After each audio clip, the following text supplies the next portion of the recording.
Welcome to Contenders. Tonight we're looking at session 3 in your notebook, and it's Christology. We're also on part 2, which is the nature of the incarnation. That being said, from here on out, let me say you don't need to worry about following the Contenders material because I've altered a lot of things. I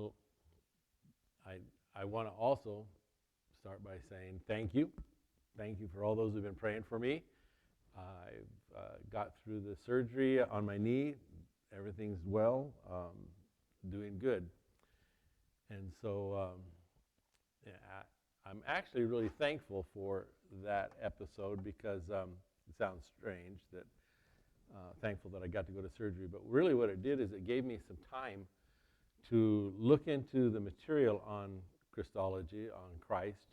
And man, I really felt like I needed to alter a lot of things and come up with a little bit different arrangement than what we have in the notebook. So bear with me, just follow along and pay attention to what we're doing, and I think you'll get through it just fine. One of the things that happened is on a Sunday, I did this lesson, or not this lesson, the first lesson on Christology down at Cooley Dam. And when I finished with that on the way home, I was not happy with it. I wasn't happy with how I did it, wasn't happy with the arrangement of things. I liked the material, but I really wasn't, I didn't feel like it was clicking with it all. And so that night, my knee went out, and I had about a month and a half to mull things over in my mind, do some studying, do some thinking. And one of the neat things was that we just went through the Christmas season. And in that Christmas season, I had to take some time, laid on the couch, and was watching some TV. And I was watching some YouTubes and listening to Christmas music being played. And oddly enough, Christmas is about the incarnation of Christ. It's about him coming to this world. The songs are all written around it. And as I began to pay attention to those words, things began to gel in my mind about how I wanted to approach this. And Christ is, we know the New Testament, he's just saturated in the whole New Testament about information for him. But he's also included in the Old Testament, and a lot of information in the Old Testament about Christ. And we're going to be spending some time on that. There's also, I want to go back and maybe, I want to create a setting for Christ to be put in. Not just talking about him factually about the points of theology, but I want to put him in a setting that helps us understand why he came, the necessity of him being here, and really tying in with that. And one of the things that was interesting to me is that as I was listening to Christmas carols, O Holy Night came on, and I listened to the words, and these words came across in that. Long lay the world in sin and error pining, till he appeared, and the soul felt its worth. A thrill of hope, the weary world rejoices. And the words that captured my attention, first of all, were the world laying in sin and error pining, which is really a sad picture, a very true picture. The world wrestling with what the results of sin is all about and struggling in it. And in the midst of that struggle, then the last word was weary of the struggle. And then the middle line was really neat to me because it said, when he appeared, that's when the soul began to feel its worth. And the worth of the soul was not on what man puts on it. The worth of the soul is what God puts on it. And so this Christmas carol kind of captured the beginning of my thoughts of how to approach this whole topic. And so I sent out an email and I asked individuals to look at Genesis chapter 1 through 11 and to, in the midst of that, as they're looking at it, begin to identify what it really means to live in a fallen world. That's a description that is used many times of this in Christian circles. We live in a fallen world. And so I wanted you, if somebody ever asked you, well, what does that mean? You could give the answer to what is a fallen world to us. And let me just kind of go with the word fallen for a moment. When you hear the word fallen or see the word fallen, it indicates that something has moved from a high location to a low location. Fallen, it's left something that it previously held, and now it's down in a lower situation. It's rapid, it's falling freely, without control, and the human nature is subject to sin or depravity. It's under the effects of sin, it's under the effects, authority of sin, but that's not where we started. When God created us, we weren't with a sin nature, and the fall of man is falling from that perfect state into a state of bondage to sin. And so we see that as we read in Genesis chapter 1 through 11. And so I want to spend some time talking about that, and I want to capture the beginning of that book. Every January we all start out reading the Bible, and Genesis is the first place to start, and you grab it, and for you and I, it's reading about creation. We think about creation and, well, how do you do that, and so on and so forth. We sometimes think about it in the light of with what modern science says, and then we move to that, and we get to the story of Cain and Abel, and then we get to the story of the flood and so on, and we move through, and then we hear about Abram and lives of individuals that way. I want you to think about it in these terms, though. I asked the question, who's credited with the writing of Genesis? And what we know is that Moses wrote the book of Genesis. Most theology today, scholars still give him the credit for writing the book of Genesis.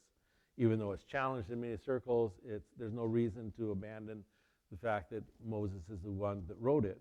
And when we think about Moses as the individual writing it, we really need to think about the circumstances in which it was written.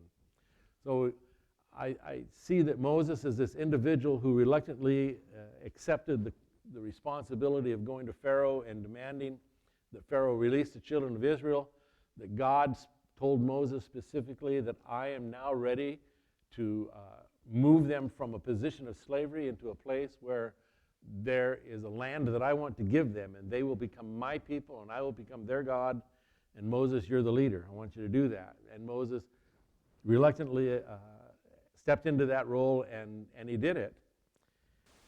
And we know that their journey was a year to Mount Sinai, and we know that they spent some time there, and then they wandered for 40 years in the wilderness after they refused to go into the promised land. But Moses was active in that time period and writing Genesis, Exodus, Leviticus, and Numbers and Deuteronomy.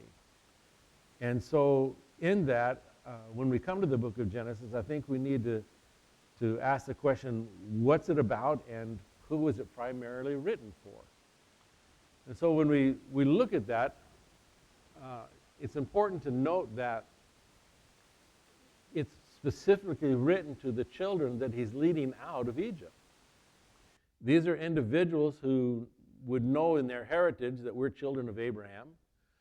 They would know in their heritage that Joseph was the one that came to Egypt and saved Egypt through God's deliverance from a famine.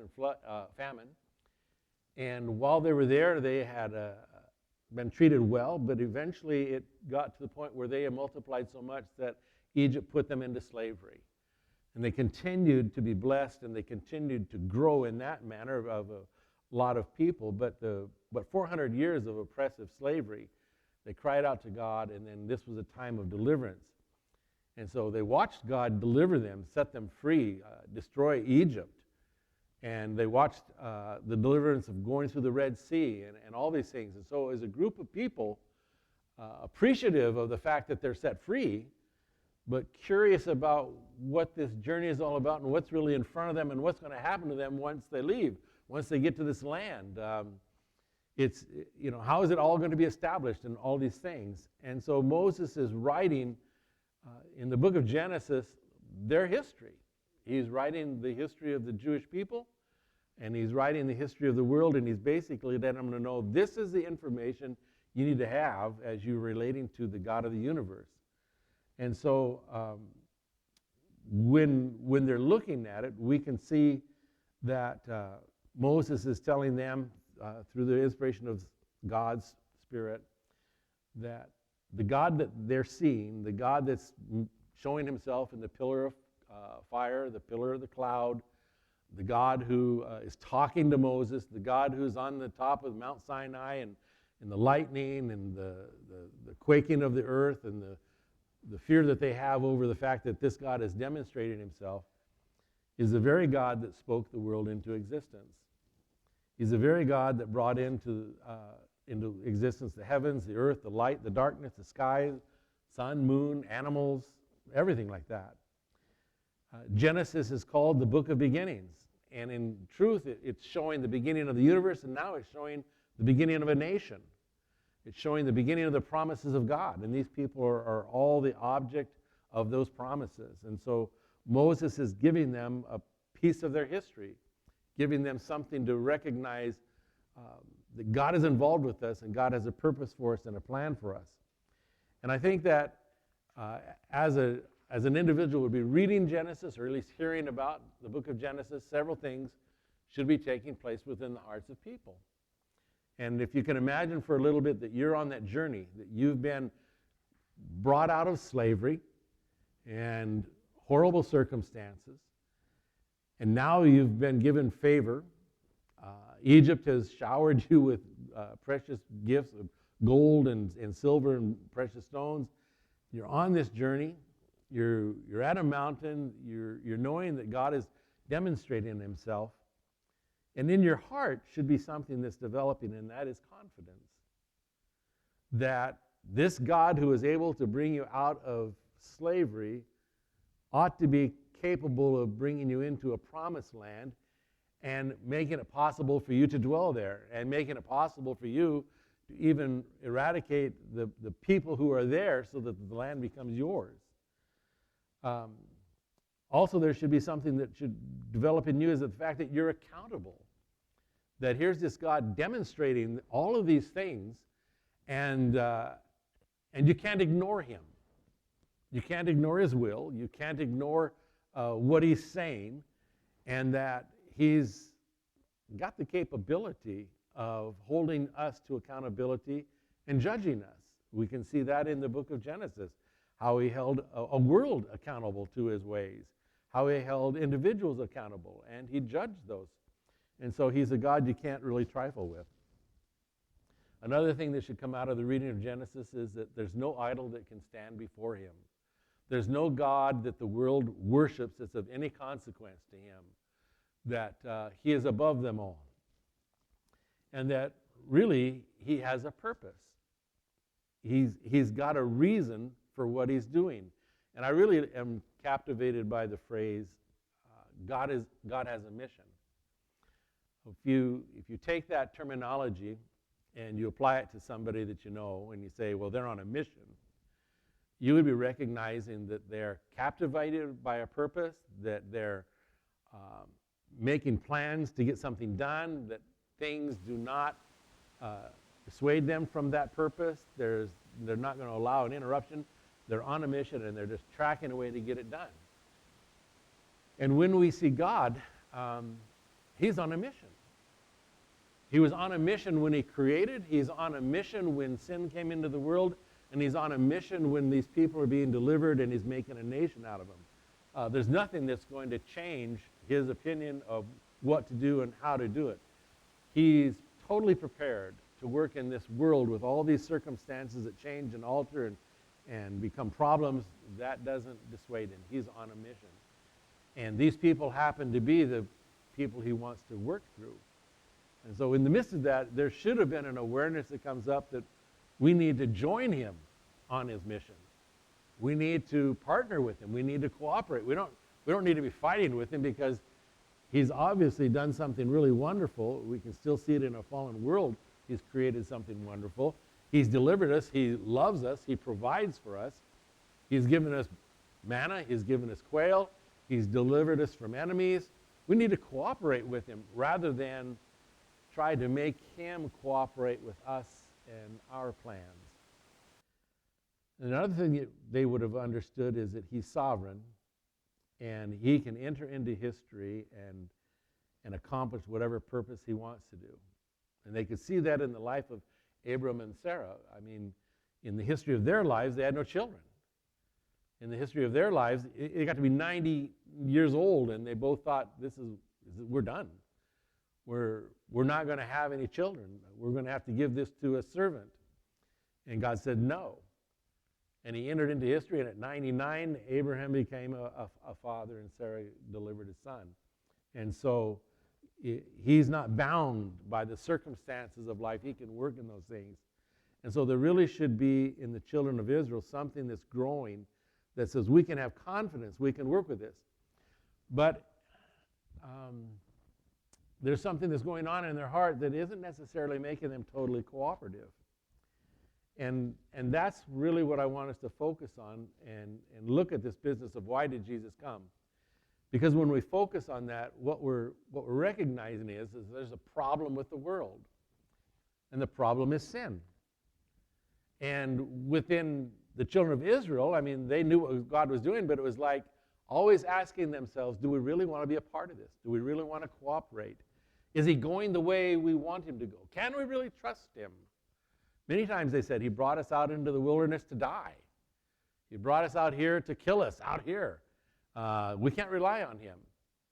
And so there was a doubt and there was a fear in their hearts that really battled this business of God showing who he was and then being able to rest totally within that.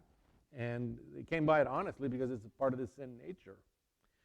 And when we are talking about the incarnation, we're talking about God's plan to bring Christ into the world in the flesh to solve a problem, a big problem. And we're the ones who usually minimize what that problem is like. We don't necessarily see the weight of that problem. I was telling the group the other night that we live in a world where it's kind of like if somehow I offend you, and I offend you deeply, and I recognize it and see it, then I'll come to you and I'll say, hey, can you forgive me for that? Would you please forgive me? And if you're in the mood to do so, you would look at me and say, yeah, I'll forgive you, and we'll set that thing aside. And in our way of thinking, it's like, hey, it's done. Forgiveness is taken care of. I'm in the clear. And so we look at that and we sometimes wonder, well, why can't God just issue a you're forgiven thing? And just from his heart, freely say, I forgive you guys, and we're good to go. Well, the issue is much bigger than forgiving. It's much bigger than just coming to a place where there's restored relationship. It's really what can truly restore relationship is only something that takes care of the problem within our hearts.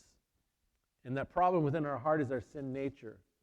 And so we're going to talk about that in greater detail. One of the other things that I wanted to give you before we leave Genesis in general is that there's 10 major sections in Genesis. And the children of Israel would have recognized those sections by this statement. This is the account of. So when Moses was grouping his thoughts and writing it, he'd write, this is the account of. And the first one comes in Genesis 2:4. This is the account of the heavens and the earth. And so, he's not telling us how, he's telling us who. He's giving God the credit. Then he comes and says, this is the account of Adam's life in 5:1, and he gives the descendants of Adam. And then he comes in 6:9 and says, this is the account of Noah. And we see in Noah's life the element of what took place at the flood and so on. The next one is Genesis chapter 10:1. This is the account of Shem, Ham, and Japheth, the three sons of Noah. And Moses is showing us how the earth is repopulated after the destruction of the flood. And these three sons were involved in that, and the descendants of those three sons. And then in chapter 11, verse 10, he says, this is the account of Shem. And Shem would have been very particular of interest to the children of Israel because they're descendants of Shem. And Genesis only looks at Shem in this detail, and from him begins to develop those descendants and giving the children of Israel a sense of their heritage, the way God has worked through Shem, and the way God has come to the place right now as their deliverer. The next time is in Genesis chapter 11:27 with Terah, the name Terah. And Terah was the father of Abraham. The next one is in Genesis 25:12. This is the account of Abraham's son Ishmael. And Ishmael was born to Abram through Hagar, Sarah's handmaid. And Sarah, she figured that, I think, we're not going to have any children, so Abram, here you take Hagar, and this is how we'll get our descendants going. And it's very interesting to me that God never came on the scene and said, Abram, no, this is a bad idea. He allowed Abram to go ahead with that decision, and a child was born to them. And even though a child was born to them, and Abraham said, would you please use Ishmael as the descendant? God says, no, I have a different plan. That was your answer to a situation, and it's not a good answer. But he allowed that to take place. And he said, though it's not what I wanted, and it's not the person I want to use, I will honor you through him, and I'll make a great nation of him. And the Bible tells us how Ishmael became a great nation himself as well, but Abraham's son. In chapter 25, verse 29, this is the account of Abram's son Isaac. Because Isaac is a child that is born to Abram and Sarah, and God wants to bless through Isaac's life and the events that took place there. The next account is the account of Esau in 36:1. And Esau is the son of Jacob, who is the son of Isaac. And Esau was the firstborn of a set of twins, but he's not the one God wants to use. He's not the child that God wants to bless or bring to the nation of Israel. And that was all through Isaac.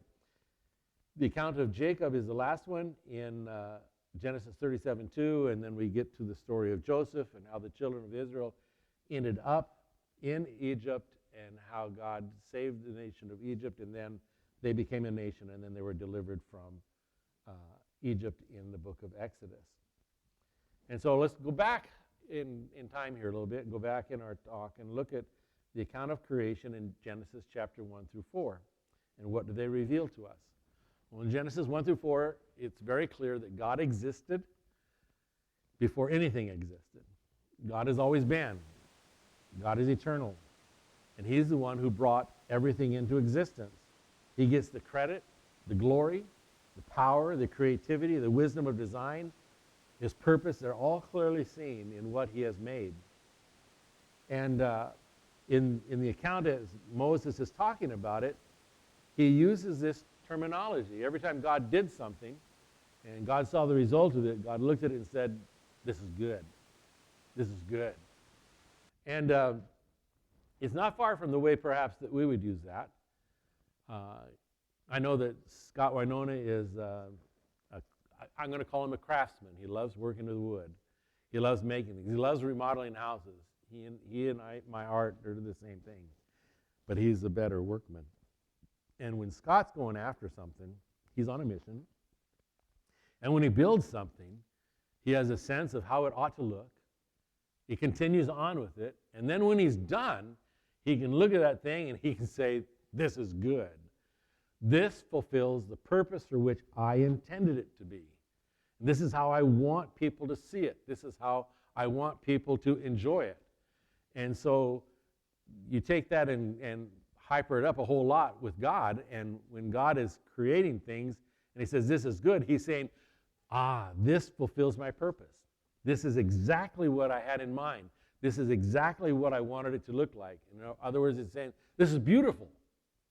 And so when you're looking at God's standard of beauty, God's standard of goodness, it's over the top.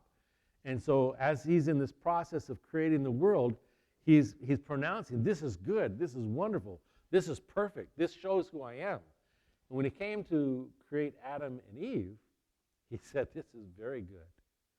And he wanted to make man in his own image. And when he was done with that, it's like, yes, these two reflect who I am. They reflect the beauty of my holiness. They reflect my creativity. I mean, they're not divine. They can't go out and create something out of nothing.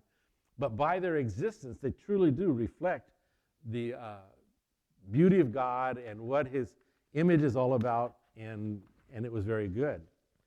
He also used, in 3 times in that account, the terminology blessing. It's like, and God blessed what was good. And the idea of blessing is something that is like, uh, when he blessed it, it's blessed beyond its normal quality. God's blessing on the patriarchs granted unusual provision from above so that family could multiply and prosper phenomenally and enjoy special status above the rest of the race. That's how it's used in Abraham, Isaac, and Jacob. But when we're looking at creation, he's given in all of creation the ability to multiply. And when he created the fish of the sea, the birds of the air, he blessed them and he said, be fruitful and multiply above and beyond that which would be like kind of the normal rate. And I don't know how you picture it. I don't know how to picture it. Do you picture the world that God created with just full of animals, or was it like with man? And there's a man and a woman, and he said, be fruitful and multiply. Did he create lots of birds? I mean, lots of cows? Or did he create and say, now be fruitful and multiply, and off it goes? So in that situation, he blessed those things in that situation. Good, blessed, and you just can't get a better picture. And so here's Adam and Eve in this environment where it's perfect, absolutely perfect. We've used the terminology paradise to describe it. But it didn't stay in a paradise situation. The problem came, and the problem began to challenge that whole thing. And so when we look at it, Moses shares with us the temptation that Eve was facing. And one of the verses in chapter 3 says, this is what Satan was saying to Eve when she was in the garden. For God knows that when you eat of it, your eyes will be opened, and you will be like God, knowing good and evil. So here's Eve and Adam in the garden. They're tending it. They're minding their own business. They're enjoying the blessings of God. They're enjoying his care. They're enjoying all that he's provided. There's free communion or conversation between them. There are no secrets, nothing, no guilt. They haven't done anything that would violate the other individual. They're in perfect harmony with God. They're in perfect harmony with the creation. And then Satan comes along, and with that, all that perfection, what in the world could he do to entice them to want something more than what they have? And in this statement that he says, it's very, very key. He says to them, if you eat from this fruit, from this special tree, the knowledge of good and evil, first of all, you will become like God. And in that terminology, he's basically saying to them, you can become divine. You can move from a situation to where presently you are accountable to him. Presently, he's in control of your future. He's in control of where all this stuff goes. But if you eat from this fruit, you can be like him. And you will know good and evil.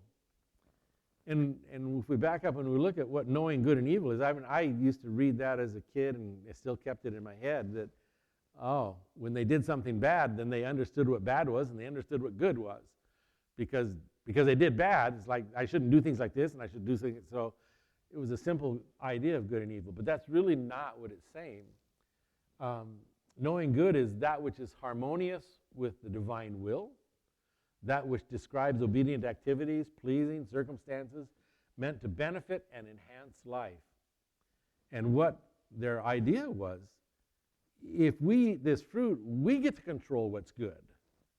We get to design our life to where we're experiencing nothing but good, and we can divert, or we can keep anything that would be bad out of our lives. That which is in conflict with divine will, would really be that which would be in conflict with my will. That which describes activities, unpleasant circumstances that interrupt and hinder life, causing pain and suffering. Good, we can keep that stuff out because now we're in control. Otherwise, we're subject to what God might want for us. And so in that situation, Eve takes the fruit, because it sounds like a good deal. The fruit looked good. She ate it. She handed it to Adam. He took into it hook, line, and sinker, followed that situation. And then the Bible tells us that their eyes were open. And in their act of rebellion, they had sin, or they had shame and guilt. What has been described there really is that they wanted more power in their lives than what God had given. They wanted a power to be autonomous. They wanted a power to have power over somebody else's life. They wanted the power to determine their own future. It was an arrogant attempt to seize control of their own destiny. And so it all looked like a favorable thing to do. But all of a sudden now, at once in their lives, there is conflict because the self-will of Adam was against the self-will of Eve. Before, that self-will wasn't in conflict with what their relationship was. Now it's in conflict. Now whose will wins? Whose way goes? Who's responsible for this problem and that problem? And it's certainly not me, it's you. And in that situation, that's going to be passed on to their children. And so we can see that this whole thing begins to mount in the size of the problem that sin is in the world. And so in that situation, there's not only that took place. God says that when you eat of this fruit, you will die. And what first of all took place was a spiritual death. They lost that communion with God. And then now they're subject to a physical death that will come. And when you're reading Genesis and you're reading all the accounts of every generation, what you find is the reality that it was true. Adam did die. His sons did die. And it identifies who was born, and then after so many years, they died. So death was something that truly went out into all of society. Then also, when God came and was judging and cursing Satan and dealing with the fact that they rebelled, he also cursed the earth. And in that, this earth that was made to be so fruitful, so prosperous that man, like planting plants and gardens, would just do an easy thing to do. The curse came, and that ease was now taken away. And what man's hand was going to go to was now cursed, and weeds would come forth instead of the kind of crop that he was looking for. And so when we look at this whole business of divine judgment, God said to Eve, you're going to greatly increase in pain in childbirth, pains and struggles, tilling the ground, conflict of relationships, perhaps even the raising of the children and the covenant of marriage conflict, again, of who's in control. And it's very interesting because when God said to Eve, your desire is going to be for your husband, it's the same word, desire, that was used when he was talking to Cain after Cain was rejected from his offering. God said, sin's desire is to be master over you. And in this whole situation, it demonstrates both man and woman were in this control issue. And though Eve was in love with Adam, she wanted to dominate. And though Adam was in love with her and he was given the role of being head, it would become a domineering type thing. And the confusion of love was all out. That's what sin would bring into this world. And so God wasn't interested in just teaching them how to say, I'm sorry, whenever they made a mistake. He was interested in restoration.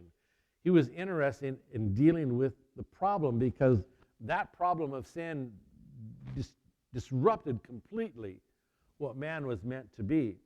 And a simple I'm sorry or a simple course in marriage relationships or any of that kind of stuff wasn't going to solve the problem. In fact, when Adam and Eve sinned, and I'm getting ahead of myself, but I'll put it here anyway. When Adam and Eve sinned, what they felt in their hearts was they could take care of this problem by of guilt and shame by sewing together some fig leaves and making some clothes and hiding the shame. That was their solution. And when God came on the scene and saw that, he was like, that's not going to do it. The simplicity of covering yourself with fig leaves off of a tree, no, that's not what's going to cover. And he demonstrated and gave them the skin of an animal to make clothes. He made clothes from them that way, but an animal had to die. Blood had to be spilt.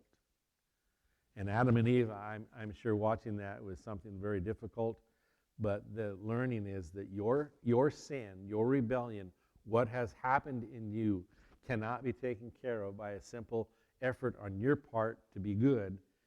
There's something deep within, and the covering of that has to come through the sacrifice of a substitute. And we'll pick that up farther as we go along. One of the other things that I asked you to do was to look at the book of Romans chapter 8, verses 18 to 25, and to read what Paul has to say about suffering.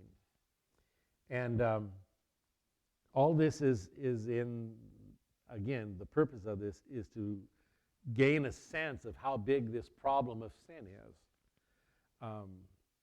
I meant to say it at the beginning, but really the whole thing of looking at what the size of sin is determines what the answer is going to be. And if we have a small picture of sin, then the answer doesn't have to be a big deal. But if we see what sin really is, then the answer has got to be something bigger. And that's why it necessitated God becoming a man and dying. That's the only solution for this whole situation. And in this whole business of suffering, Paul is writing, and obviously Christ has come. Christ had died for our sins. People are believing in Jesus. People are having the power of Christ in their lives. But still, as a believer in Jesus Christ, we all still have to deal with the issue of suffering. We all have to deal with the issue of what it is to be sick. We have to deal with the disappointments that come along through our relationships with individuals, whether they be another Christian or not. We go through the disappointments that people have simply because they're sinners. We live in a corrupt world, a broken world. We're following Jesus, and the world doesn't necessarily accept Jesus or his autonomy or his control over them, and so they resent that representation. So sometimes we have pain and suffering in our lives because of that. And Paul was writing to individuals who were imprisoned for their faith. He's writing to individuals who have lost their homes, lost their livelihoods because of their faith. There's suffering going on. And an individual that is suffering might look at this and say, well, what good did it do to come to Jesus? Because I still suffer. And Paul is writing to them, and he's trying to say to them, you've got to keep your eye on the end game. You've got to see that God didn't come in to eradicate the suffering part of things. He came in to eradicate the sin control of our lives. At this point, he's working to set us free from the power of sin. We'll still experience suffering, but we also have something that we never had without him, and that is the promise of life eternal, the promise of the glory of sitting with Jesus before his throne, to live forever, to not have any longer the suffering of what this world is, but to be with him. And eventually, it's like the whole world will understand what the Christian message is true, because they'll see us sitting with Christ. And so Paul is writing in such a way as to say, hang on there, don't collapse because of suffering. And then he uses in the very end of his paragraph, he says, and don't miss the fact that the world itself, the physical world, is suffering. The physical world is in childbirth. The physical world has been cursed. And so he's giving kind of human characteristics to the world that we could understand it. But he's taking it like, think of the fact that the earth is frustrated and not being able to be as productive as God created it to be. Think of the fact that the animal world is frustrated because it is not acting in the sense of what Christ created it to be.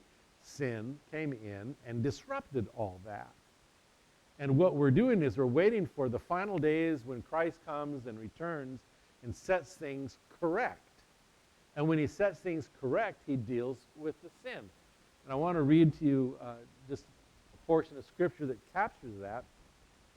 And it's out of the book of Isaiah. There's others. We could read Revelations and things like that, but I just want to use Isaiah. In Isaiah chapter 11, in his prophecies, he's saying this.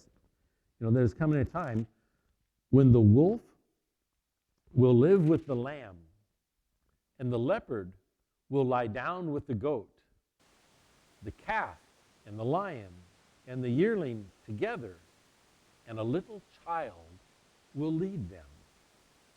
The cow will feed with the bear. Their young will lie down together. The lion will eat straw like an ox. The infant will play near the hole of the cobra, and the young child will put his hand in a viper's nest. They will neither harm nor destroy on all my holy mountain, for the earth will be full of the knowledge of the Lord as the water covers the sea. Isaiah is saying there's coming a time when God is able to restore the whole drastic notion, the reality of how this world fits. And when we hear those verses today, it's like, well, yeah, the wolf's only going to lie down with the lamb because they're going to eat it. Well, no, that's what we see today.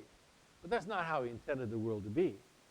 And so in this whole picture, the restoration God has in mind is his mission is not just to come and make it possible for us to be forgiven, but it's to make it possible for us to be a new creation, to be born again, to make it possible for us to live in such a way that the world is affected in positive ways, and that even then this earth eventually will turn back to what he did in the beginning, and the beauty which he designed into this will be realized again. And so that's the mission that he is on, and the suffering all just reveals to us the size of the problem that God must deal with. And so if he's going to deal with that, he's got to send his son in regard. So those are the things that we see within this concept. I want to go back again to Genesis chapter 3, verse 15, because in that very specifically, all the way back in Genesis, is when we begin to see Christ. It's when we begin to see him mentioned and brought up into the Scripture, right at the start of our problems. God wasn't taken by surprise. He knew it was going to happen. He knew what he was going to do. And so in Genesis chapter 3, verse 15, we see what he said. And he's talking to Satan, and he says, I will put enmity between you and the woman, between your offspring and her offspring. He will bruise your head, and you will bruise his heel.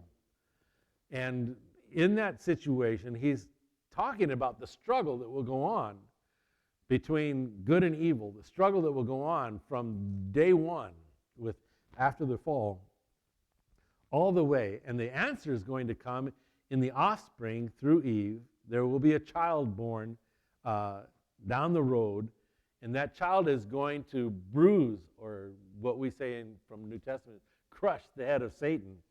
And Satan will bruise his heel or strike his heel, which is all a picture of what happened in the death of Christ. Christ crushed Satan's head, and Satan bruised his heel. And so in that, there's that beginning of the end when Christ comes, and in the fullness of that happens in Revelation when Christ totally destroys, throws Satan into the pit, and now we have a new heaven and a new earth. We know that the serpent was Satan because, like in Revelation 12:9, the great dragon was hurled down, that ancient serpent called the devil or Satan, who leads the whole world astray. He was hurled to the earth and his angels with him. And so also in Romans chapter 16, the God of peace will soon crush Satan under your feet. So he's prophesying and he's talking about the fact that God will crush Satan under our feet as believers. God will be doing that. We're not doing it, but God will be doing it through us. And I love it because the terminology is the God of peace, which is showing us again the God of wholeness, the God of beauty, the God who wants to do all this restoration will be at work in you. not only crushing the head of Satan, but also crushing the power of sin within our lives.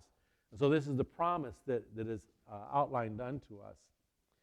And then this other verse out of Hebrews chapter 2:14, giving to us a reason why Christ had to come, why he had to be born of the flesh, why God said through Eve, since the children have flesh and blood, since you and I have flesh and blood, since all of humanity has flesh and blood, he too, Christ also, shared in their humanity, so that by his death he might destroy him who holds the power of death, that is the devil, and free those who all their lives were held in slavery by their fear of death. And in that verse, what the writer of Hebrews is telling us, Jesus had to come in the flesh. He had to be made like you and I. He had to live that life of perfection, and in his death he would destroy Satan's power, which is in death, and he would set us free from that power. And we'll talk about it more in a few more lessons, but let me just give you a quick picture on that. Because why do people fear death? What really is within the heart of an individual to fear death?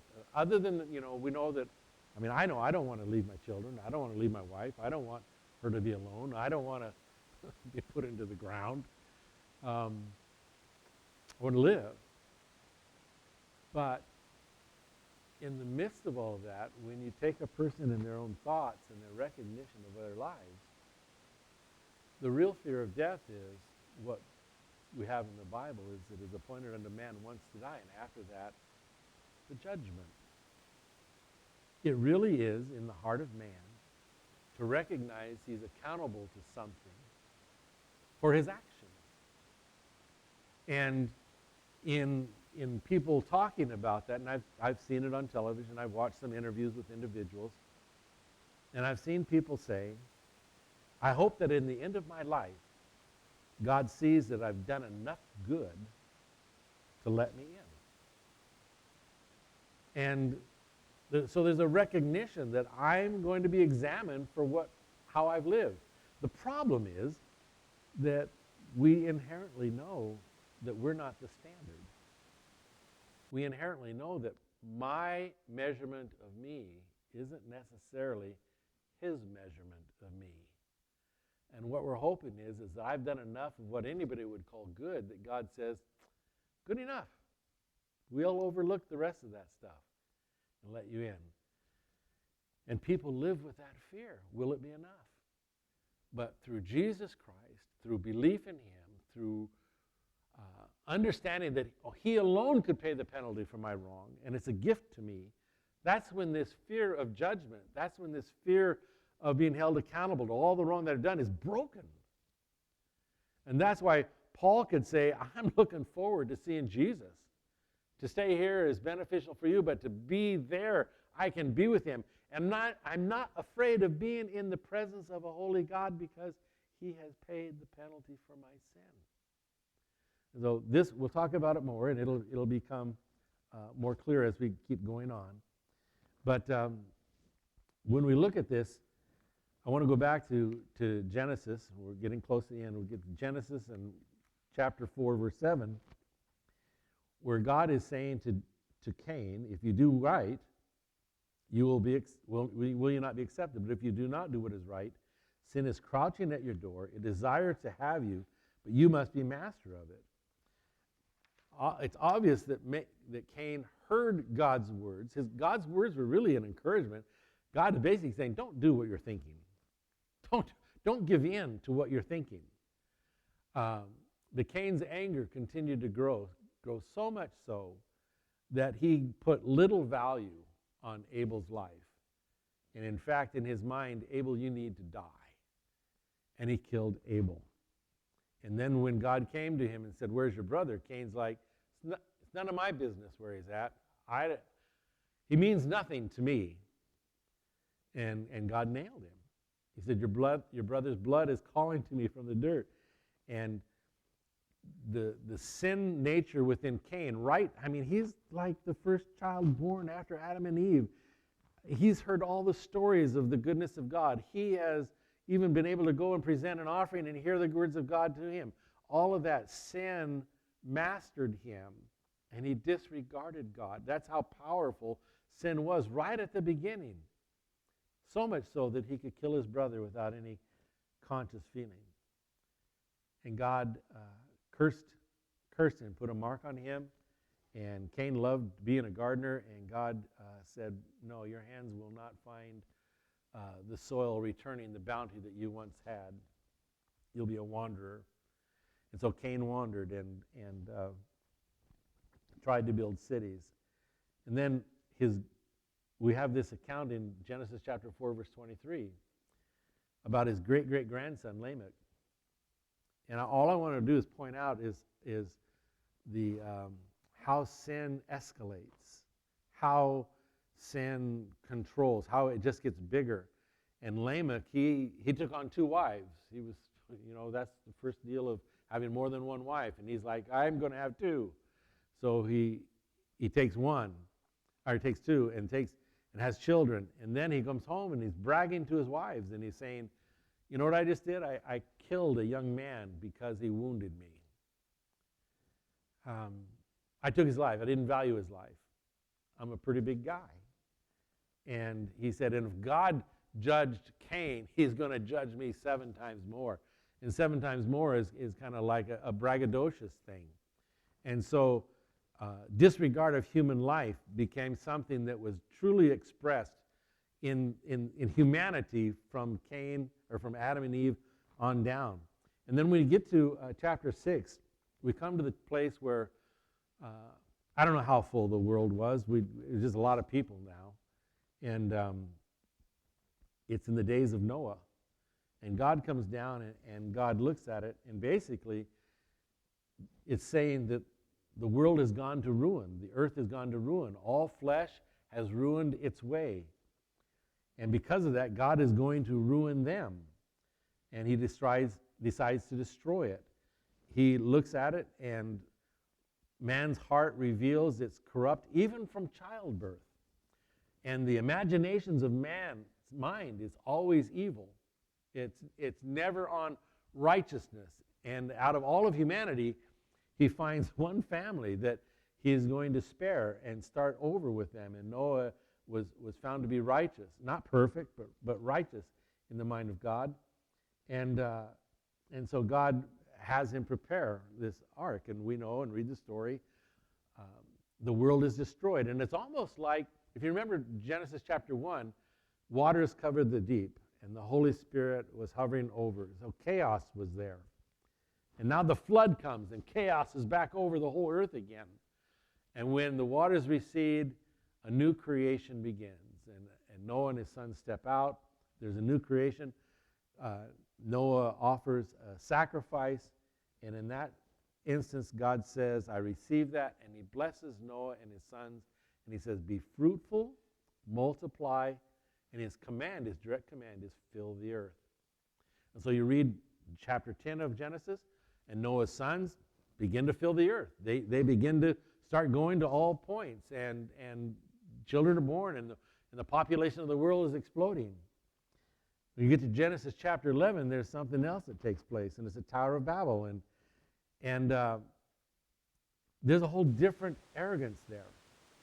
They get to the plain of Shinar, and the people say, hey, we're not going to keep spreading through the world. I know that that's what we're supposed to do, but we're done. We're going to settle here. We're going to stop here. And in fact, we're going to make a great name for ourselves. We're not going to make God's name great. We're not going to show the world how to serve God. We're going to serve ourselves.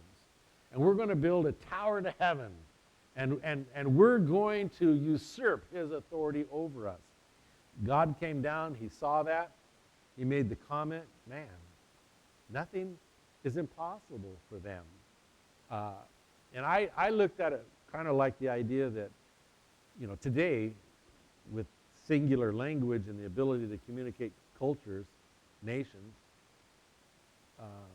there's a whole lot of things being developed. Our knowledge is increasing. New technologies. It's just amazing what's taking place in our world right now. And I always kind of looked at it like God said, that's going to be taking place in a big way here. But it's really more like the arrogance that's attached to that will be so destructive to this world. And he said, I'm not going to let it happen. And so he came down, gave different languages to everybody, and man, they could not stay. And they split, and the Bible says that he, God himself, filled the earth with men. He forced that movement so that what he wanted actually took place. And so we see that taking place in those first chapters. The amazing thing, and I love it, and this is where we're going to go for next week. If you read Genesis chapter 12 and you're going through and you get to chapters 12 verses 1 and 3, you see Abram. And what's being said there is that God is saying, I am going to work through Abram. I will bless Abram. I will make Abram's name great. I will do it. He'll have nothing to do with it. Everyone will see that my blessing is upon him. And I will bless the world, the entire world, through the lineage of Abraham. That's his mission.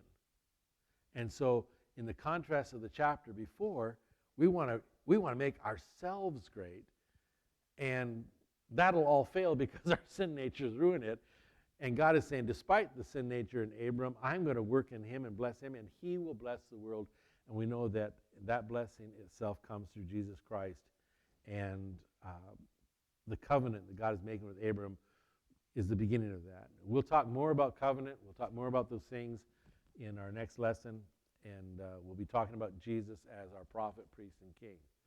So thank you for joining me. I hope this was beneficial. And we'll see you next time.